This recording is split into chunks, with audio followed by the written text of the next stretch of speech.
Welcome to the Basics of Note Investing Real Estate Training Series. This is Session 1, Introduction to Note Investing.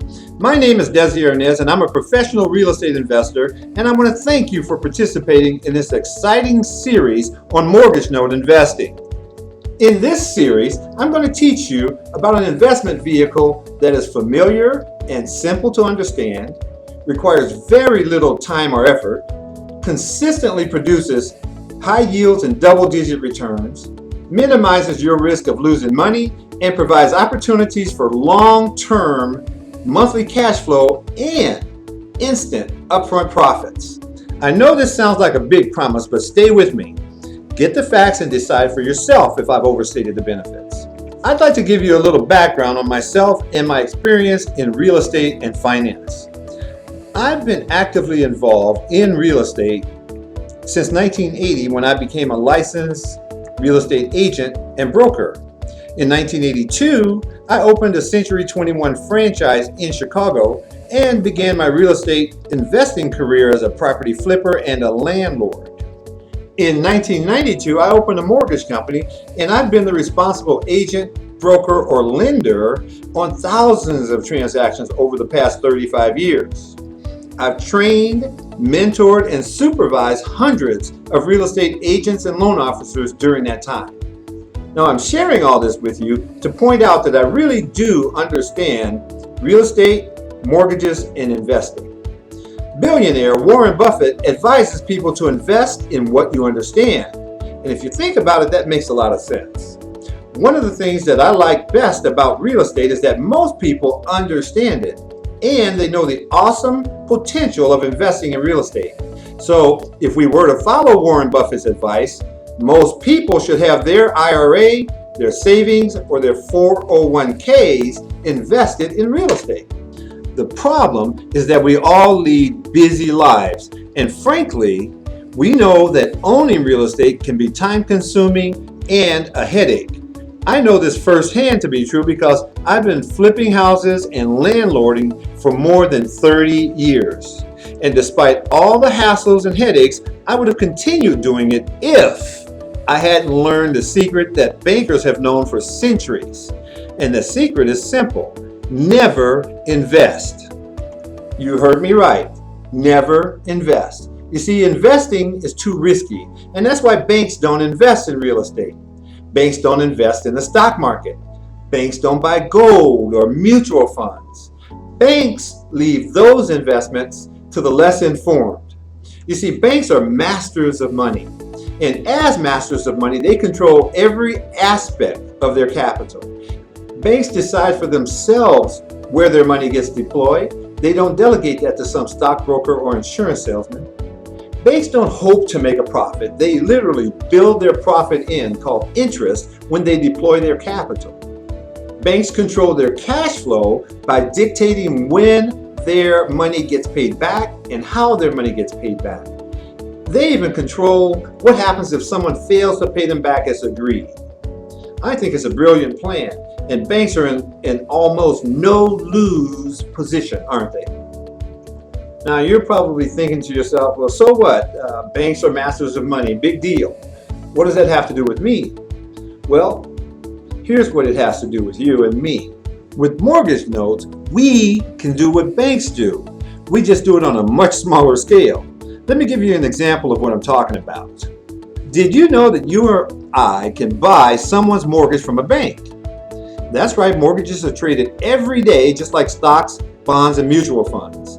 And when we acquire a mortgage, also known as a note, we step into the role of lender and become the mortgage company to that homeowner. Now, how cool is that? And as a lender, we have all of the rights and protections of the original lender, but it's even better than that for us because we actually earn a larger profit than the original lender because we buy these mortgage notes at a discount. For example, if a homeowner in Florida owns a property, let's say it's appraised at $80,000, and has a mortgage balance on it of $50,000. Well, we might buy that mortgage for $45,000 and thereby earn an instant profit of $5,000 and collect monthly payments every month. And by the way, we never deal with the homeowner. We use a professional loan servicing company to handle every aspect of our notes.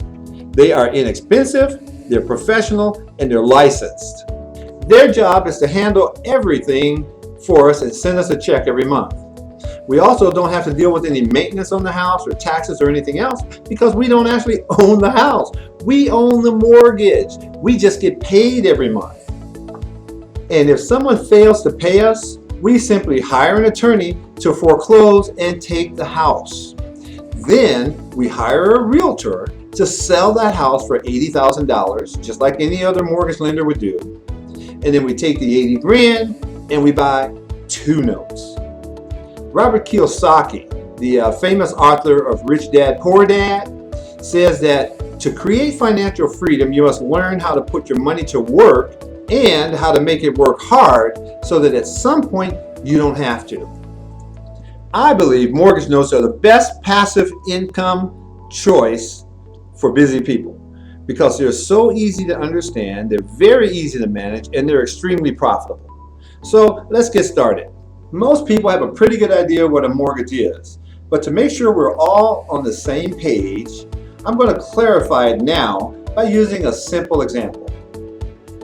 Suppose Mrs. Anderson wanted to buy a house but doesn't have enough money to pay the full price in cash. However, she does have a 20% to put down. Well, she can borrow the money from a lender like a bank or mortgage company, and when she borrows the money, she'll be required to sign 2 very important documents. One is called a promissory note, and the other is called a mortgage or deed of trust. The promissory note is an IOU, and it contains a promise to pay and the terms of the repayment. This is a private agreement between the lender and the borrower. A mortgage, on the other hand, is a pledge document. It contains verbiage that pledges the house as collateral in the event Ms. Anderson fails to honor her agreements contained in the note. Now, while the note is private, the mortgage is a public declaration. This document gets recorded in the county recorder's office for all to see. So let's look at what just happened from the lender's perspective when Ms. Anderson signed that note. Well, when she signed the note, the lender has established a source of predictable cash flow, haven't they? Ms. Anderson has a specific payment to make every month on a certain date that's payable to the lender. Secondly, the lender has also locked in a specific rate of return on their money. They are not guessing as to how much they're going to earn in profit. They have fixed it in the document. Their profits are not based upon the market conditions or the economy or anything else. It's totally predictable. Now, third, the lender also has secured its capital in 2 ways. First, they secured their capital by requiring Ms. Anderson to put down 20% of her own money. So she's got skin in the game, and this gives the lender a 20% equity cushion so that if something goes sideways, the first 20% loss will be Ms. Anderson's, not the lender's.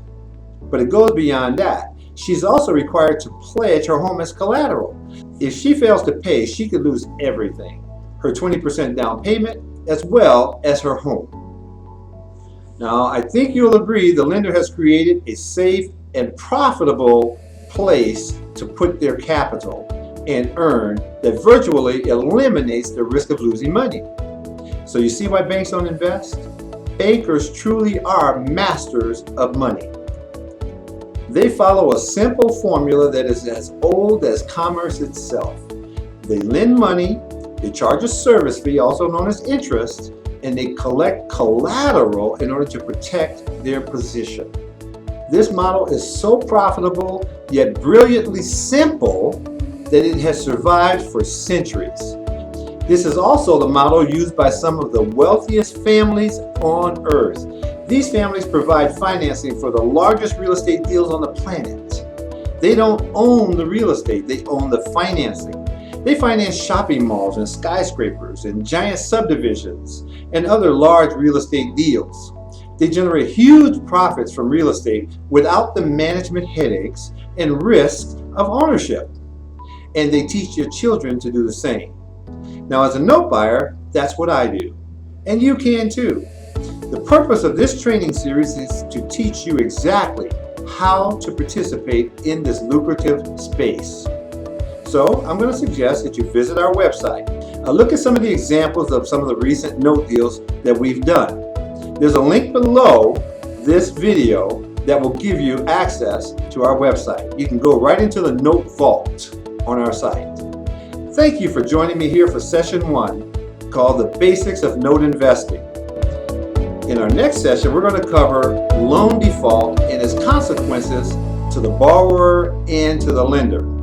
Until then, I'm Desi Arnaz reminding you to profit like a banker and sleep like a baby.